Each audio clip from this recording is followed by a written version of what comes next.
got a new show for y'all. So Stephen A. Smith, he growed some balls. Well, I'll take that back. Maybe he gave an ESPN answer. Yeah. First time around when he first did his initial response. Yeah. And now he went on this podcast and it's not ESPN. Right. It's just real men just sitting back. Kicking back having a conversation. Yeah, he could be himself. He's trying to take a diplomatic approach because they could probably cost him his job, I would think. Yeah. LeBron James is a powerful figure in the NBA. Yeah. So, hell, let's go to the video. All right. In the aftermath of that situation? I thought it was weak. I thought it was some bullshit. But in the moment, I knew that I was listening to a father. Here's what happened. This was in the third quarter. Apparently, LeBron had walked out of the timeout, and I turned around, and he's right here in my face. He said, yo, you got to stop talking shit about my son. You got to stop fucking with my son. That's my son. That's my son. And I was like, what? He said, nah, Dad. I said, yo, let's talk later. He's like, Dad, nah, fuck. You got to stop fucking with my son. And I said, all right, though. And he walked off. I remember during a timeout in the first quarter, seeing Bronny. Bronny looked over at me. And he had this sad look on his face. And I'm imagining Pop saw that shit. It hit him. And he couldn't hold it. And he rolled up. This man is the one who said he better than some of the NBA players are right now when he was in high school. If you go back and look at the tape, back then I said, stop. You can't do this. If you do that, you're bringing more pressure on your son. LeBron, stop. I said it then. This is before he got drafted. Stop doing this. He goes to USC. He got the heart ailment. I'm like, thank God he's okay. He gonna be all right. But I'm not gonna go see him at USC, just like I didn't go see him at Sierra Canyon, because like I ain't see Melo's son. I heard your son is all world. I ain't see him. Your son, I never saw these guys until they came pro. I know that because of who I am and what I've established for myself in this industry, if I walk into an arena, everybody is looking for me to critique that person. And I don't want to do that because they on the come up. I don't want to, I'm not covering college, I'm covering pro. So why am I going to be there? I didn't want to put that extra pressure. So I never went. I went on national television and announced to the world, I'm not going to see him. He goes to USC. I'm not going to see him. It's too much. It's too much. And then now he's got to overcome this heart ailment, so I can't judge him. But then they said, oh, he going pro. So then once you say he's going pro, okay, you're talking to the scouts and the evaluators and everybody else. Yo, man, this is them. He'll be lucky to be a second-round pick. He'll be lucky. He ain't ready, blah, blah, blah. And I'm like, I ain't seen him, y'all. I haven't seen him. Then all of a sudden, Rich Paul and others at Clutch, and then the story headlines follow. Boston might be interested, Golden State might be interested, Phoenix might be interested, Clippers might be. You start hearing all of this, and you're like, all right, you know, this could be true, or this could be them wielding their magic to make it look such a way. I say nothing. He gets drafted by the Lakers, which everybody knew was going to happen because, you know, the skids were greased, and he gets drafted. I still say nothing. He goes into the pro. It's opening night. Now remember, most cats talk about the league. I cover it. What I mean by that is that you can give your opinion. You might not be on the phone with the commissioner. You might not be on the phone with the executive VP. You might not be on the phone with other people that work in these offices. I am. So because of that, I'm hearing all of this. Yeah, you know, we just gonna go along with it. Opening night I'm talking about. Opening night. And we just gonna go along with it. Or you hearing the Lakers are just going along with it. You're hearing this stuff. Now, I'm not saying they told me that, meaning the commissioner or Jeannie Buss, but I'm saying you're hearing that from those organizations. So I'm getting all of this. I'm at Crypto.com Arena. I'm one of those cats standing there. Staples Center. Ken Griffey, Steve Senior and Junior, who all-stars, Hall of Famer, and Ken Griffey Jr., they got them there. And again, I've been covering it for 30 years. That's true. He did get them in sports. You understand? So how you think it's all looking to me? It's a little bit too choreographed. But I'm still. I'm still like this. Congratulations. You know what I'm saying? Because I'm thinking, let's have this moment because LeBron deserves it. The brother, I got him number 2 all time behind Jordan, right? He's done so much for the league. He's generated so much money. I want to hear about Bronny and the $8 million. As far as I'm concerned, LeBron underpaid. That's $8 million he should have had in his pocket. It's no big deal to me. But the one thing I did say was that one game right there is the moment. Now you got to go to the G League and earn your stripes. Instead, he's playing. and playing and playing, and I'm getting stats, and he go against Philly. They put him in the first quarter, and Tyrese and them gave it to him. Yep. And then they plaster on SportsCenter 0.3 points, 0.3 rebounds, 0.4 assists, blah, blah, blah. And I said, damn. Yeah. Why? Because I'm like, now I can't ignore it. Yeah, I mean, setting your son up for failure. Yeah. Yeah. Yeah, some parents do that. Like they really they expect that. Like I'm one of those fathers, right? I kill your dreams. I'm a dream killer. Like I am a dream killer. No, I am a dream. I am like, dude, you are 5'8". Yeah. I was like, the average guard in the NBA is 6'3", right? Right. You probably gonna get to about 5'10", 5'11", right? And you don't play good enough at that height Yeah. to make it to the NBA. So we need to right now start thinking about some other options for your life. Yo, this really, especially when Bronny came into the NBA, I said it, but I should have did a video, but it reminded me of, I always do movie references. You guys remember 300, right? So remember when Leonidas had, that dude, the crippled dude came and he wanted to be a part, and he was like, nah, you can't. And dude was like, what you mean? I'm whatever.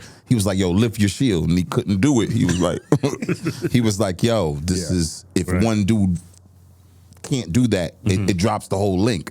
You understand what I'm saying? Like, dude was not ready. The weakest link. He's the weakest link. And no doubt that's his son, and nepotism be good for some part, but it's not a good look for everything. It's not a good look. Yeah. Right. You know what's crazy? LeBron James actually, it was a game against the Celtics. Pull it up. He actually got it wasn't a hard foul. It was a foul, a playoff foul, and that players wasn't trying to hurt him. It was Kevin Garnett and I think it's Paul Pierce. Back door. Yeah. Watch this.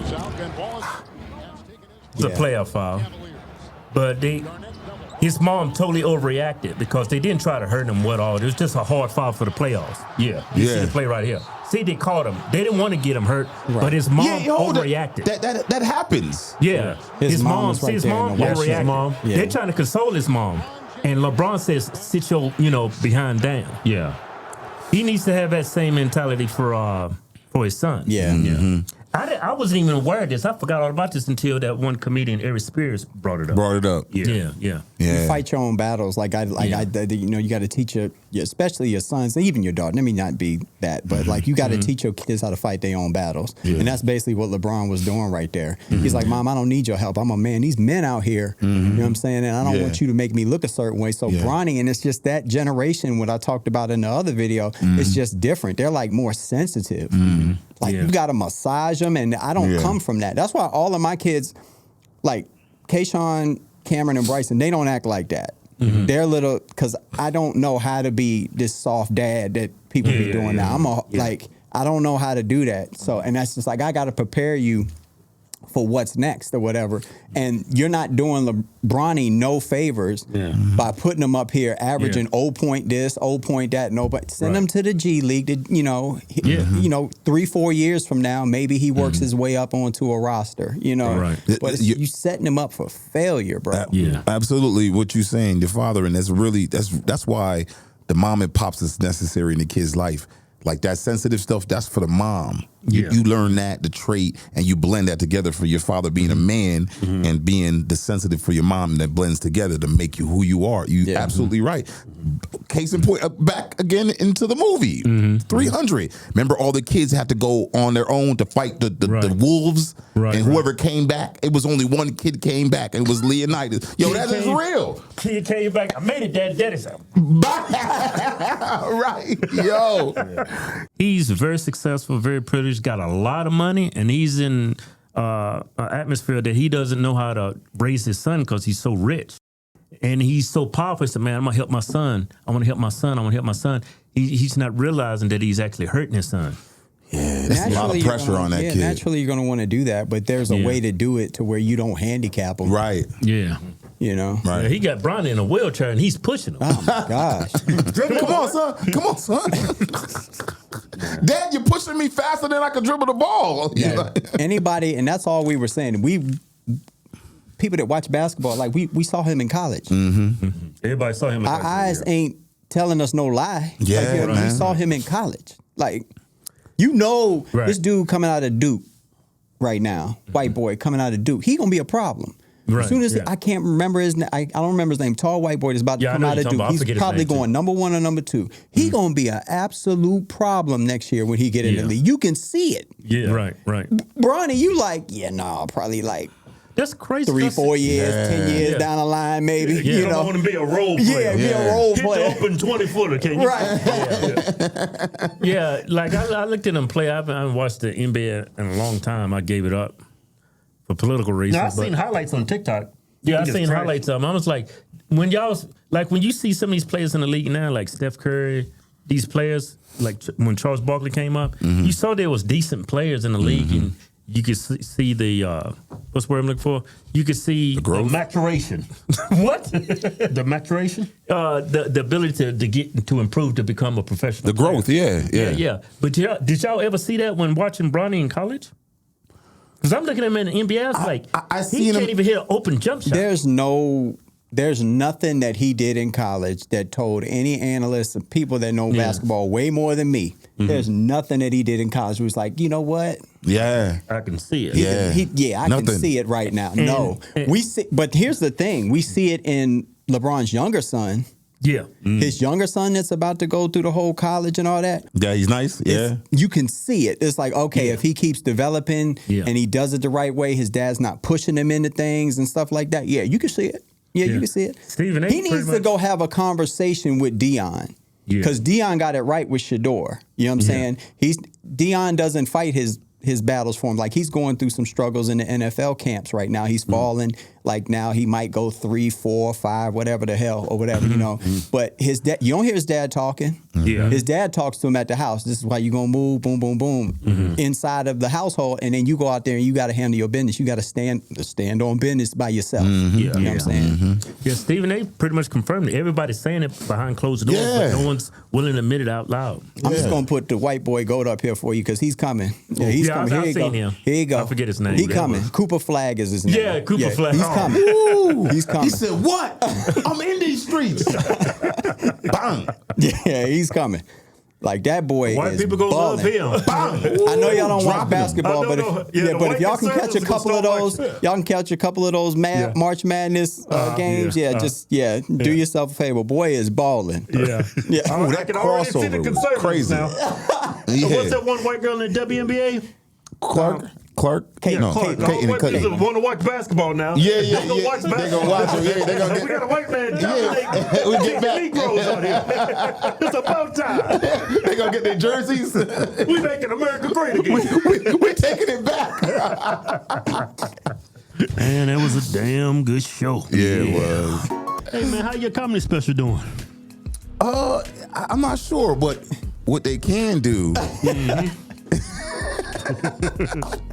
what y'all can do is go to Dry Bar and check out my special. It's called American Born Jamaican Parents. It's a good Hey. special. It's Link- clean. Link's in the description, right? Yes, Yeah, link in the I put it in description. there. Don't you have like a barcode they can scan that takes you right to it? Yeah, I'm gonna send that over to Overtime. Chris ain't sent me nothing that I needed I know. from him. Yeah, he did say. He said, "Send me the picture." I gotta Send me the barcode. I'm Do you want people to watch it or not, Chris?